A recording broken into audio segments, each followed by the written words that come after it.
அஸ்ஸலாமு அலைக்கும் வரஹ்மத்துல்லாஹி வபரகாத்துஹு. அல்ஹம்துலில்லாஹ். இன்றைய வீடியோவில் பெருநாள் தினத்தில் பேண வேண்டிய ஒழுக்கங்களை பற்றி இன்ஷால்லா இந்த வீடியோவில் பார்க்கலாம். யாரும் இந்த வீடியோவை ஸ்கிப் பண்ணாதீங்க, பயனுள்ளதாக இருக்கும். உங்களுக்கு இந்த வீடியோ பிடிச்சிருந்துச்சுன்னா லைக் பண்ணுங்கள், ஷேர் பண்ணுங்கள், சப்ஸ்கிரைப் பண்ணுங்கள். வாங்க வீடியோக்குள்ளே போகலாம். முதலாவது அல்லாஹ் அக்பர். அல்லாஹ் அக்பர் என்று மனதிற்குள் தக்பீர் கூறிக்கிட்டே இருக்க வேண்டும். இரண்டாவது திடலில் தொழ வேண்டும். நபி ஸல்லல்லாஹு அலைஹி வஸல்லம் அவர்கள் இரு பெருநாள்களிலும் முசல்லா என்னும் மைதானத்தில் தொழக்கூடியவர்களாக இருந்தார்கள். மூன்றாவது, இந்த பெருநாள் தொழுகைக்கு பாங்கும் இல்லை, இக்காமத்தும் இல்லை. நான்காவது, முன்பின் சுன்னத்கள் இல்லை. பெருநாள் தொழுகைக்கு முன்பும் பின்பும் எந்த ஒரு தொழுகையும் இல்லை. ஐந்தாவது தக்பீர்.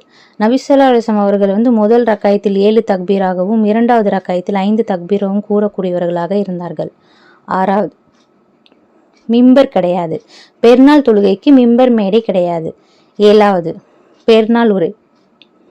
பெருநாள் தொழுகைக்கு பிறகு உரை நிகழ்த்தும் நபி ஸல்லல்லாஹு அலைஹி வஸல்லம் அவர்கள் வழிமுறையாக இருந்தது. தொழுகைக்கு பிறகுதான் உரை நிகழ்த்தணும். எட்டாவது, பிரார்த்தனை செய்ய வேண்டும்.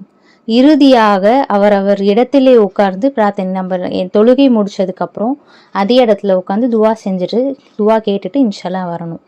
9வது, தொழுகைக்கு பின்னாடி சாப்பிடுதல். ஹஜ் பெருநாள் தொழுகைக்கு ரசூலுல்லாஹி என்ன பண்ணுவாங்கன்னா, ஹஜ் பெருநாள் தொழுகைக்கு பின்பு தான் சாப்பிடக்கூடியவர்களாக இருந்தாங்க. இது அவருடைய சுன்னத்து.